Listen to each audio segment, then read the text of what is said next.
Hello. My name is Tanaka Tadashi. I am 58 years old. My husband and I live in an apartment in Saida, Tokyo.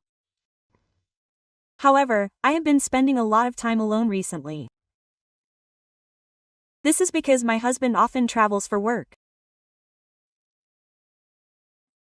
It has been 30 years since we got married, but at some point, there was more silence between us than there was youth. That day, my husband was on a business trip to Osaka. Around 11 p.m., the sky began to pour down and knock on the window of our apartment. I was sitting in the living room, drinking tea and watching TV, when suddenly, I noticed a strange smell coming from the kitchen. It was an indescribable burnt smell. At first, I thought it was my imagination, so I scrunched my nose. But there was definitely a faint smell of burning wires. I felt a chill run down my spine. If it was a fault in the electrical system, it could have been a serious problem. Hello, is this the apartment management company? There is a strange burnt smell in my house. What should I do? The person who answered the phone answered in a calm voice. He showed me to open the windows and not to touch any light switches. He then informed me that the emergency team would be arriving shortly. I opened all the windows with trembling hands. I waited outside the front door. About 30 minutes later, the intercom at the entrance rang. When I opened the door, a man wearing a raincoat was standing there. He was wearing a helmet, and the light from the cascade reflected off the raincoat, which was soaked with sweet water. Hello. This is Sato Makoto from the emergency team. I have received a call. Sato said this as he unfastened the chin strap of his helmet.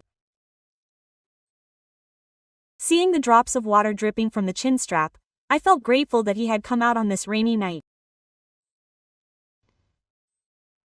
He exuded a sense of professional calmness, and I let out a sigh without even realizing it. Oh, thank you so much. You have no idea how scared I was to be alone and smelling moss. I let Sato in. Sato took off his raincoat and put it neatly in the entrance. He immediately took out his portable electrical meter. Then he began checking every part of the house. It doesn't seem to be an emergency. However, we need to do a thorough inspection. Let me check from the kitchen. Sato's voice was low and steady. I could sense his professional side from the way each tool was organized before he left. I followed behind him and watched him work from the side. A beep sounded and numbers appeared on the screen. Sato nodded and looked back at me. This is not a good sign. However, I need to take a closer look at the distribution board. Could you show me there? I led Sato to the small waste power board room next to the veranda. It was a small space, so it was a little cramped for two people to fit in. When Sato knelt down to examine the lower part of the distribution board, I naturally sat down next to him and shone my flashlight on him. Look at the wiring connector here. It's very beautiful, but there's a gap. I leaned in to see where Sato was sticking his finger. Working in a small space, we naturally touched each other.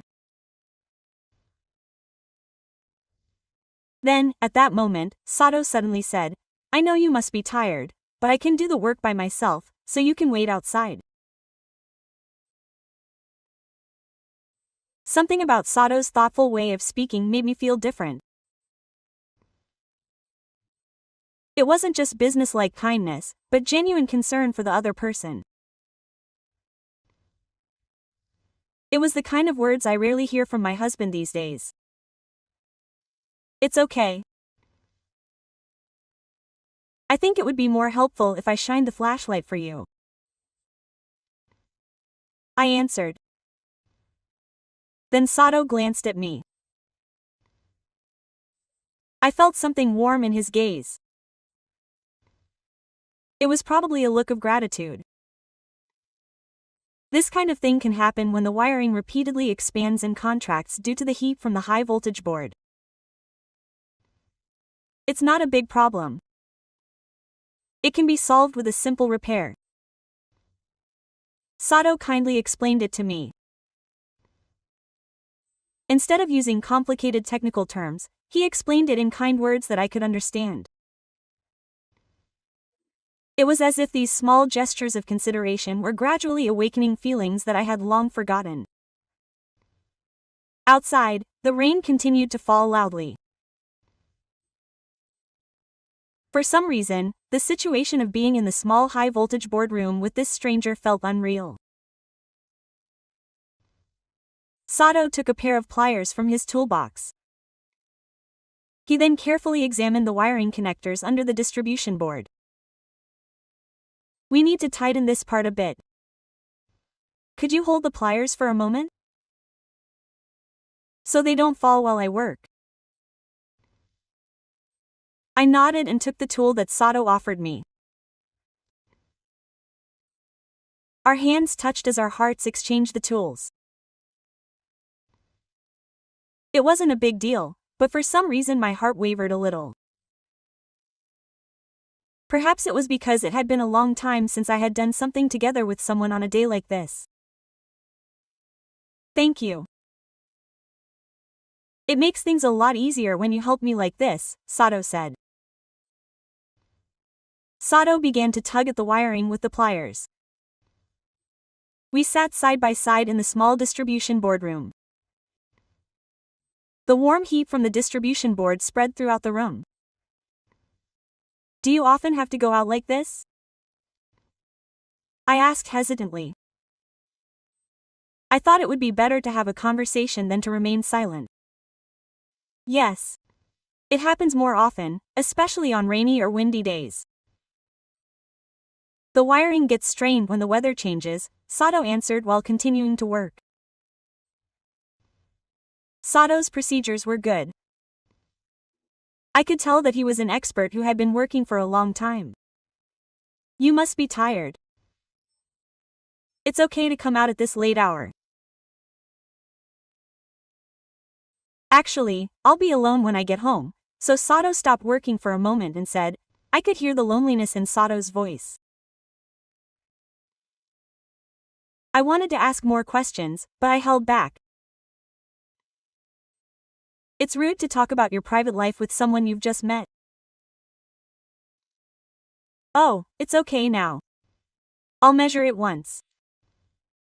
Sato took out the measuring device again. The machine beeped and the numbers appeared on the screen. Problem solved. You're safe now. Sato said this with a worried expression on his face. I felt relieved too. But at the same time, I felt a strange sense of regret. I thought that if Sato left, I'd be alone again. Thank you so much. Why did you come so early when you're alone? Are you going home? Sato asked while organizing his tools. It might have been a question necessary for work. But for some reason, it sounded different. I plan to go home tomorrow evening. I answered honestly. Sato then looked a little hesitant. If you smell anything strange again, please let me know right away. Here's my personal number. Sato took out a business card. He wrote his mobile phone number on the back of the card. You can contact me anytime, even during business hours. You need to be especially careful when you're alone. I could feel Sato's genuine concern from his words. It wasn't just a simple courtesy. It seemed like he was genuinely worried about my safety. We left the telephone room. When we returned to the living room, the clock had already struck 1 a.m. It was still raining outside. I'm really sorry to bother you so late. Please have a cup of tea. I offered Sato some tea. It was a simple courtesy. But deep down I wanted to talk to him a little longer. Thank you. Just a little more then. Sato nodded. I went to the kitchen and made some hot tea. Meanwhile, Sato sat on the sofa in the living room and looked out. I sat next to Sato as I handed him the tea. I couldn't remember the last time I'd sat side by side with my husband like this and had a conversation. Work must be really tough. It's okay. It's rewarding because I can go to people when they need help, Sato said while drinking tea. I could sense Sato's selflessness from his expression. His family must be worried. I visited him timidly. Then Sato's expression darkened for a moment. It's been 3 years since he passed away. He lives alone now. Sato's voice became quiet. I couldn't bring myself to say anything to help him. Instead, I just nodded quietly. All of his children are now independent. That's why he can work night shifts like this, Sato said with a lonely smile. I suddenly felt that he had been treated in a similar way to me. My husband and I live almost as strangers, and Sato also lives alone. The sound of the rain outside became louder. I felt bad for making him come home at this late hour in such weather. Sato finished his tea and stood up. The clock showed 1:30 a.m. I'll be leaving now. Thank you for waiting until late. I went to the front door to see him off. When I saw Sato-san putting on his raincoat and helmet again, I felt a sense of nostalgia for some reason. It felt like it had been a long time since I had had a conversation like this with someone. Please be careful on your way home. It was raining really hard at that moment. Suddenly, a sound rang out from inside the house. It was an electrical alarm. I froze in surprise. Sato-san quickly turned around and picked up the toolbox again. It seems there's another problem. I'll check it again. My heart pounding, I followed Sato-san into the house. The alarm continued to ring, breaking the silence of the night and echoing throughout the house. Sato-san quickly took out his measuring device and began inspecting various parts of the house. The numbers on the diagnostic screen were rising steadily. Fortunately, they weren't explosive, but they were dangerous numbers. We need to turn off all the electricity right away and open the windows more. Sato-san's voice was tense. I quickly opened the windows wider as Sato-san instructed. A cold wind and bubbles blew into the room. We need to turn off the main breaker. Sato-san headed for the balcony. I followed him. The alarm finally stopped when Sato turned the main breaker and completely cut off the power to the distribution board. My legs were shaking from the suddenness of the situation. What would have happened if this had happened after Sato had left? Just thinking about it made me shudder. It was safe now. I just need to leave the windows open a little longer for ventilation. Sato saw how I was shivering and led me to the living room. He then brought a blanket from the sofa and put it over me. My body was shivering from the cold wind. My heart warmed at the sight of Sato being the first to show concern for me even in this situation. If it had been my husband, I would have been irritated, wondering why this was happening again, but Sato was different. I'll stay a little longer until the power is completely replaced, and then I'll go home after making sure it's safe. Sato sat down next to me. My heart was still pounding after the second dangerous situation. But I knew that this pounding wasn't just because I was surprised. Sato took off his jacket and put it over me. The jacket, which still held Sato's body heat, smelled of a light golden man. It was a smell I hadn't smelled in a long time. The sweet sound continued to come outside the window. A cold wind blew through the house, but for some reason, each and Omaya in my heart felt warm. If something like this happens when you're alone, it could be really dangerous. Sato said quietly. I could feel the genuine concern in Sato's voice. I nodded and looked at Sato. Sato's face looked gentle under the dim lighting of the living room. He was the one who was there when I was in dangerous situations twice tonight. I'm so glad. I said from the bottom of my heart that I was grateful for his presence. Sato looked at me for a moment. I felt something special in Sato's gaze. Something was wrong with me too. Normally, I would change as soon as I was done with work, but today, for some reason, it hurt even more. My heart beat faster at Sato's confession. I wondered if Sato felt the same way. My body was warm under the blanket, but my heart was even hotter when I returned home. I couldn't remember the last time I felt these emotions. Sato and I sat side by side without saying a word. The only sounds quietly filling the house were the sky outside and our own breathing. The clock had passed 2 a.m. We sat there in silence until the clock struck 2:30 a.m. Sato checked the air with a regular measuring device.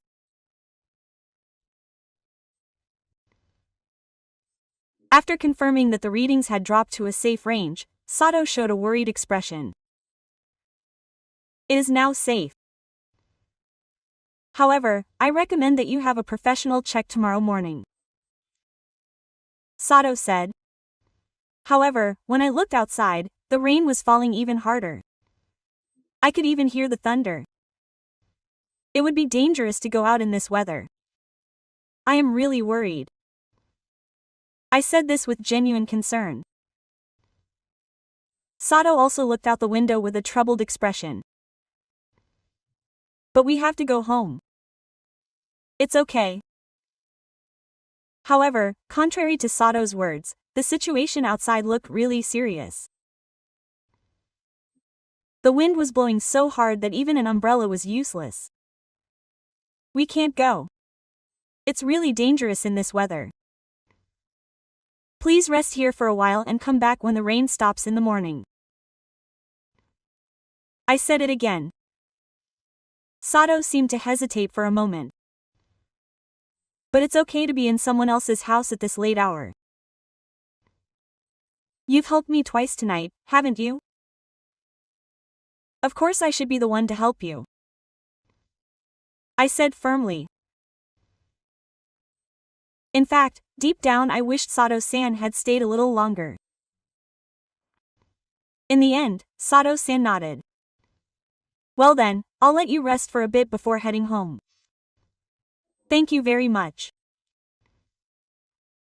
I handed Sato-san a towel.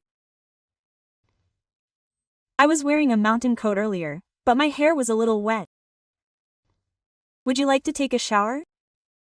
I feel like I'm going to get cold. No, it's fine. This much is fine. However, drops of water continued to fall from Sato-san's head. I blew Sato-san's hair with the towel. At that moment, we became closer. Sato-san looked at me. Sato-san's gaze had changed from before. Before I knew it, my hand had come to rest on Sato-san's forehead. Thank you, Sato-san said in a low voice. Sato-san's voice sounded deeper than usual. I showed Sato-san to a small room in the bedroom. It used to be the room the children used, but now it's used as a storage room for miscellaneous items. Please rest here for a bit. I will prepare a clean futon for you. Sato-san entered the room with gratitude. I took the futon and pillow and made them up. Then I returned to my own room. But I couldn't sleep. I was constantly aware of the fact that Sato-san was in the room next door. I didn't know when I had felt this way. It was a trembling that I had never felt from my husband in the 30 years since we got married. I looked at the clock and it was 3:30 a.m. I quietly opened the bedroom door and went out to the living room. I was thirsty and tried to get a drink of water. However, Sato-san was sitting on the sofa in the living room. Sato-san seemed unable to sleep either. Can't you sleep? I asked him timidly. Yes. Is that because it's an unfamiliar place? I came out because I couldn't sleep either. I sat next to Sato-san. Only a dim light was on in the living room, and the atmosphere was strange. Do you often have trouble sleeping? I often have days like that when I'm home alone. It was so quiet that I could sense the loneliness in Sato-san's voice. I felt the same way. When my husband went on a business trip, the nights I was alone were long and lonely. We sat there for a while without saying a word. The sound of rain could still be heard from outside, but it seemed to have calmed down a bit. It seems the rain has let up a bit, Sato said as he looked out the window. It's still raining heavily. Please wait a little longer. I didn't want Sato to leave in a hurry. I thought to myself, who knows when a night like this will come again. Sato looked back at me. Under the dim light, Sato's face looked even kinder. Thank you so much for today. Even at this late hour. Thank you too. If I had been alone, it would have been really tough.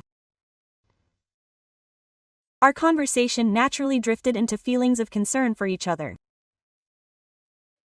But before we knew it, the two of us had gotten even closer. Sato's hand was on the sofa.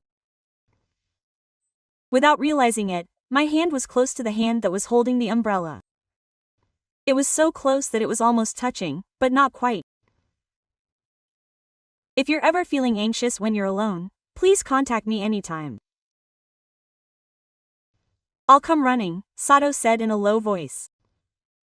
Those words warmed my heart. The clock showed 4 a.m. It was almost dawn. 4 days had passed since Sato left. During that time, I kept thinking about that night. I couldn't get Mr. Sato's warm consideration and the last words he said to me out of my head. My husband had gone on a business trip to Osaka. However, I couldn't bring myself to go into the house. What's so messed up in the house? Huh? There's no end to fixing this. When I explained what had happened that night, my husband became even angrier. What do you think the neighbors will say if you let a man into your house alone in the middle of the night? My husband didn't hear that I was dangerous. He was just worried about meeting him. A few days later, I went to check on my mother's house in Chiba and discovered the problem. My mother had passed away last year, but she hadn't sold a Kia and had left it as it was. It was an old, one-time shop, so it was dilapidated in many places. In particular, water was leaking from the pipes in the basement. My husband said, in desperation, "This time, we have to do it properly. This kind of thing keeps happening because we only do temporary fixes." Quote. He said that he would supervise the construction work. The contractors try to rip me off by saying that I have to do more when I'm alone. I have to say it and see. However, 2 days later, he had to go on a sudden business trip. My husband said, "It can't be helped. You have to tell me." I asked worriedly. "What do you think I'll tell you? I don't know much about technical things. Just make sure you don't get ripped off. If you insist on doing more or less unnecessary things, tell me no." Quote. My husband didn't seem to be worried about me going alone, but rather that I might end up spending more money. In the end, I ended up going to my parents' house in Chiba alone. The old house was very damp. When the plumber came and checked, he said that all the pipes in the basement had to be replaced. It was a bigger job than I had thought. The work was finished around noon. The chief inspector, who had been working in the basement, came up and said, "The pipes are much worse than I thought. It's going to take a lot longer." Quote. I went down to the basement to check on the progress of the work. That's when it happened. Suddenly, the light crackled and scattered, and the whole house was immediately plunged into darkness. The chief inspector said in a panic, "Oh, there's a power outage. It seems that the circuit breaker shorted out due to the humidity." The basement was completely plunged into darkness. President Chika muttered, "Where's the flashlight? Did I leave it in the car?" He said as he went upstairs. I was left alone in the basement. It suddenly became pitch black, and I was scared. It was so dark that I couldn't see even the palm of my hand. There was a sense of unease lingering along with the damp smell of the basement and the bitterness. Quote. "Mr. Naga, have you found the flashlight?" I called out loud, but there was no answer. My heart pounded being alone in the dark. My heart started pounding as I was alone in the dark. At that moment, I suddenly remembered Mr. Sato. I took out my cell phone with trembling hands and made a call. With trembling hands, I took out my cell phone and called. Mr. Sato answered immediately. "Hello, Mommy." The moment I heard his voice, my heart calmed down a little. I said in a trembling voice, "I'm sorry. I'm calling you out of the blue. I'm working on the plumbing at my house in Chiba, but the power went out and I was left alone in the basement. I was so scared that Mr. Sato came to visit me, looking worried. Are you alone now? Is it dangerous?" The construction workers went out to look for pocket treasures, but it's very dark and scary. Please tell me the address. I'll come right away. Mr. Sato said he would come without hesitation. I gave him the address and hung up the phone. While waiting in the darkness, I kept thinking about Mr. Sato. I was grateful that there was someone who would come to me without hesitation even in such a situation. If it had been my husband, he would have been angry and asked why I had gone there alone. About 40 minutes later, I saw the bright light of a flashlight coming from the entrance to the basement. I heard Mr. Sato's voice. "Mamima, are you okay?" I felt so relieved when I heard his voice. "Here it is," I answered loudly.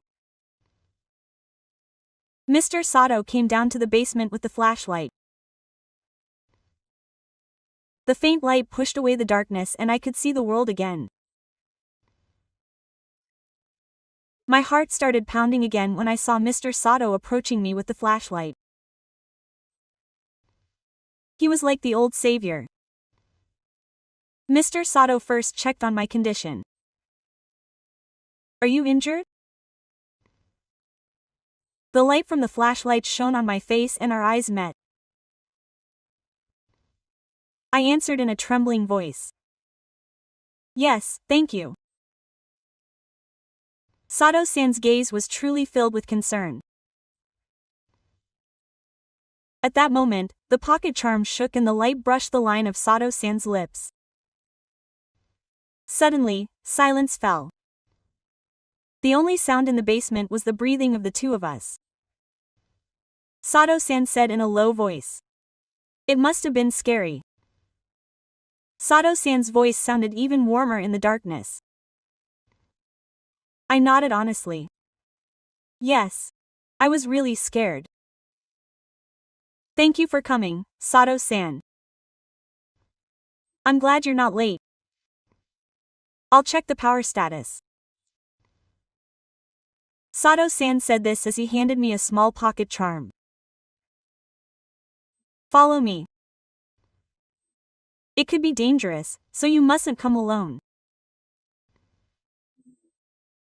As I followed Sato-san in the darkness, I thought this moment was like a dream. I couldn't believe that someone would come to my aid even in a situation like this.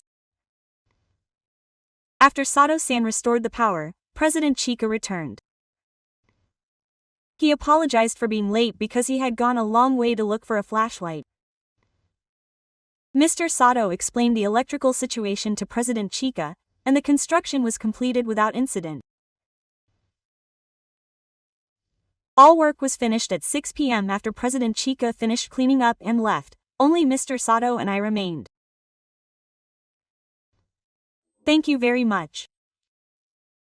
What would have happened if he hadn't been there? I expressed my heartfelt gratitude. Of course. By the way, what are you going to do now? Are you going back to Tokyo? Mr. Sato asked. The truth is, I was tired.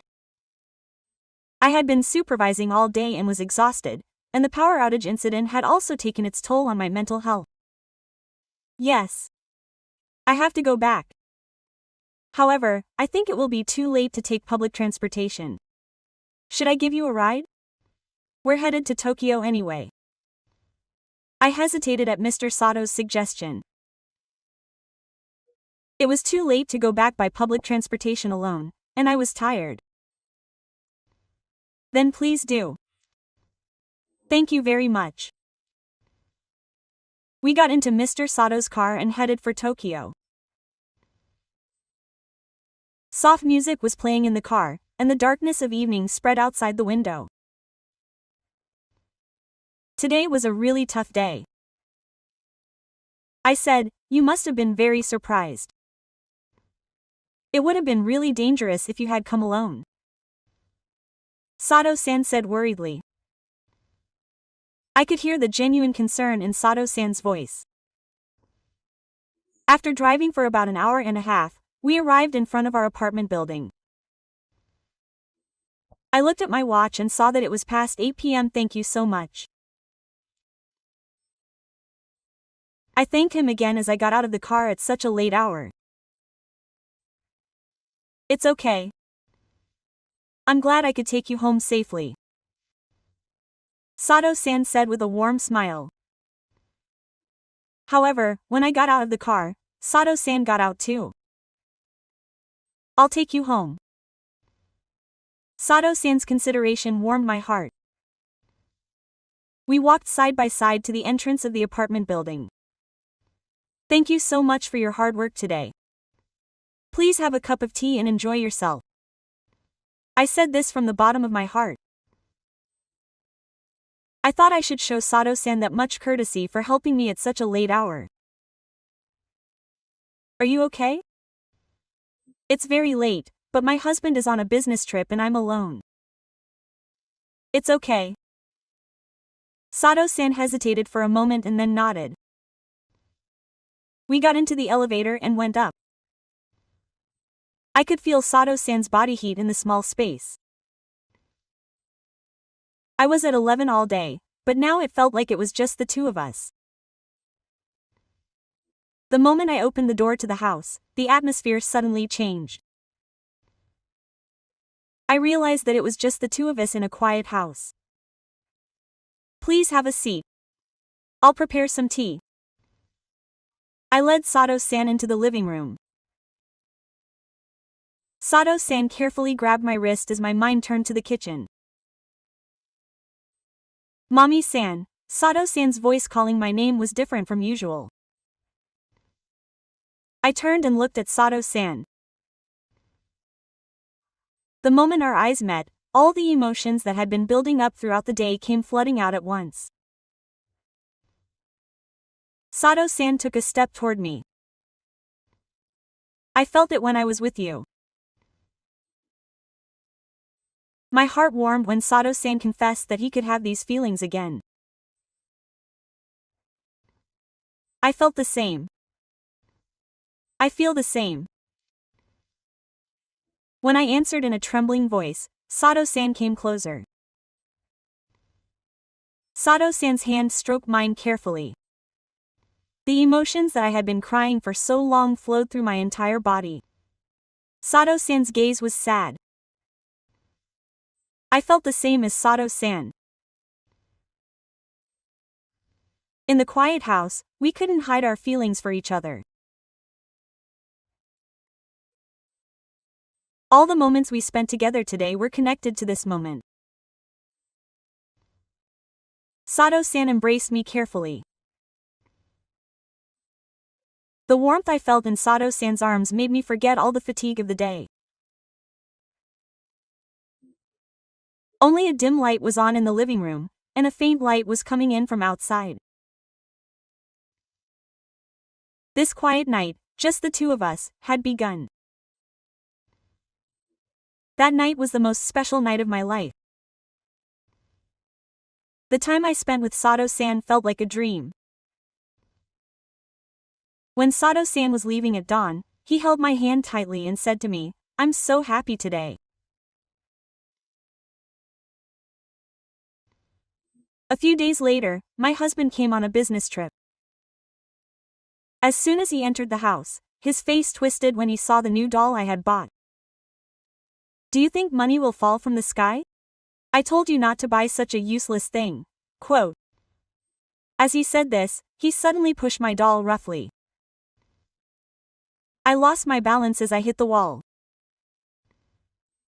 A few days later, he hit me on the head at a convenience store because I bought milk that was 100 yen more expensive than usual.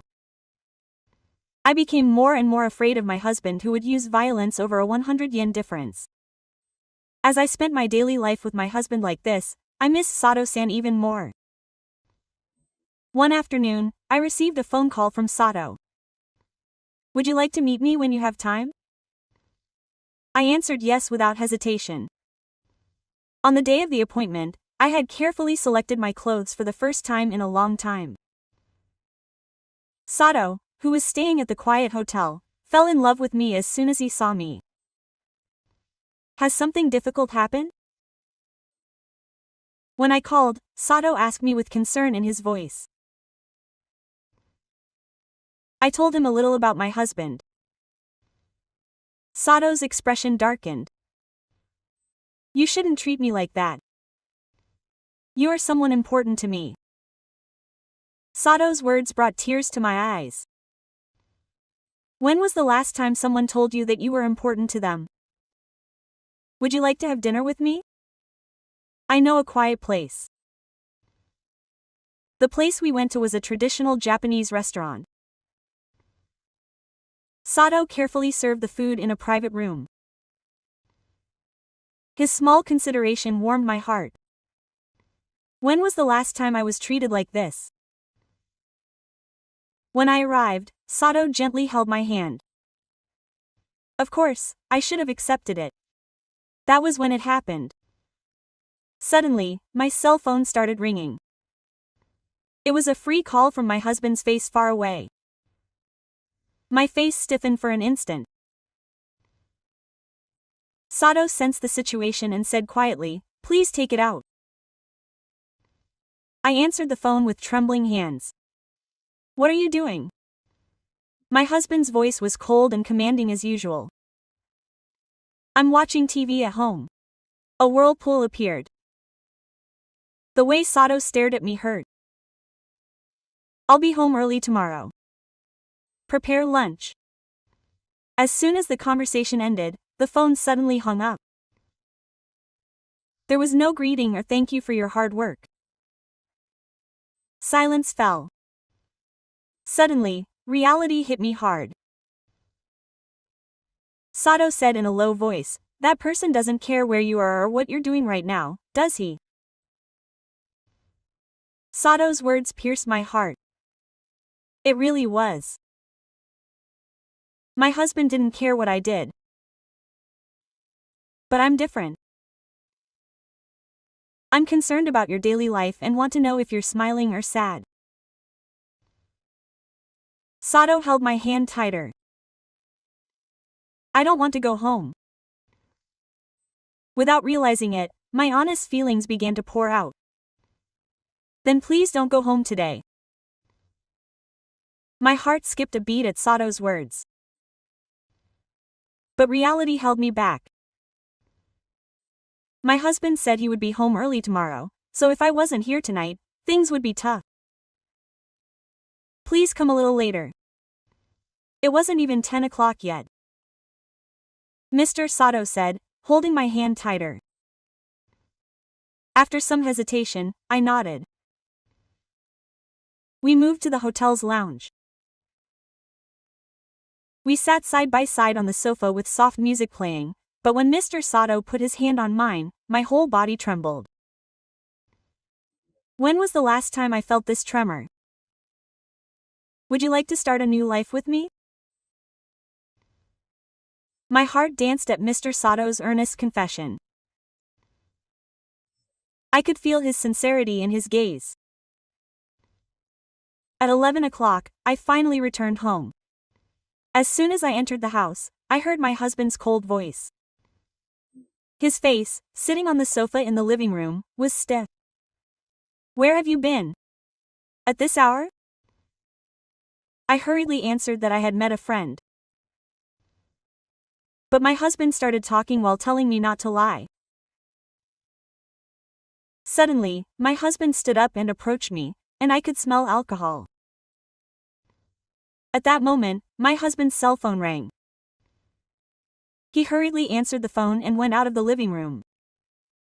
However, the door was open and I could hear their conversation.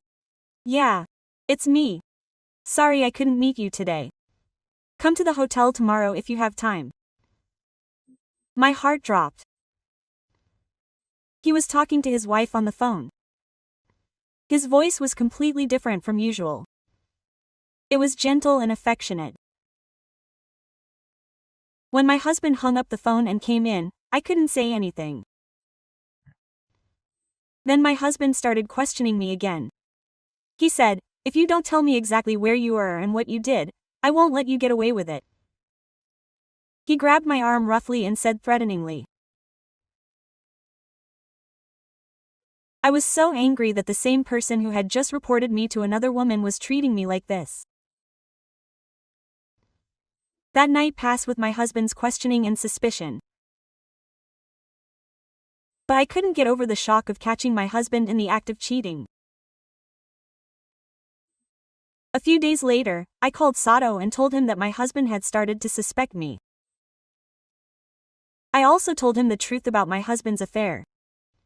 Is there any reason to live with someone like that? Sato's words made up my mind. I observed my husband for the next month. He started lying more and going out more often. He often came home early in the morning, saying he was going to a company party, and he even smelled of perfume. One day, while my husband was taking a shower, I checked his cell phone. It was full of conversations with a woman saved on Cow Talk under the name White Sea. There was even a hotel reservation confirmation. Having secured the evidence, I made a big decision. I knew I couldn't live like this anymore. On Saturday afternoon, while my husband was out saying he was going golfing, I created a competition Bible. I also organized all the evidence of my husband's infidelity. When my husband returned in the evening, I left all the documents and evidence on the dining table. When he looked at the documents, his face hardened and he asked what they were. "I want a divorce," I said in a steady voice. He asked if my husband had gone crazy and suddenly shouted, "What are you talking about? I knew he was seeing one of your women." I showed him the screen of my cell phone. His face went blank. "This is the 5th time. You even booked a hotel room, so how can you say it 5 times? Quote. My husband started making excuses, but the evidence was too clear. In the end, he was at a loss for words. "It's over for us anyway. Let's come to an agreement and sort it out." My firm words made my husband panic. He didn't seem to know what to do when his wife, who had always been obedient, acted like this. A month later, all the procedures were completed. Since my husband's infidelity was clearly the dominant force, I had the upper hand when it came to dividing the assets. After the divorce, I moved to a small apartment. It was small, but I felt free just because it was my space. Sato-san came to help me move. My heart warmed when I saw Sato-san inspecting the newly installed microwave. "I really feel free now," Sato-san said while holding my hand. "Yes. I can be with you proudly now." Quote. Sato-san carefully turned the valve, and a blue flame burned beautifully with a click. Sato-san's voice was warm as he said it was perfect and that it was safe. The sunlight coming in through the window was warm. I felt the sunlight as I was held in Sato-san's arms. I felt the valve of my life finally open again. The time I spent with Sato-san that night in our new home was a taste of true freedom. I no longer had to be conscious of anyone or hide anything. I never imagined that the love I found again after turning 58 would be so sweet. I endured my husband's indifference, violence, and even infidelity for 30 years of marriage, but looking back now, I feel like that time was also a time when I met Sato-san. It's been a year since I got together with Sato-san. Although it's a small house, it's become a warm anos filled with a sense of mutual respect and love. Every day is new and happy. I want to tell everyone that you can still love and start anew even in middle age. Age is just a few years. If there's anyone in a similar situation to me when it comes to true love, I want you to find courage. Because you only live once. Thank you so much for listening to my story until the end today. If you could also subscribe and hit the like button, I think I could deliver hope to more people. Thank you very much.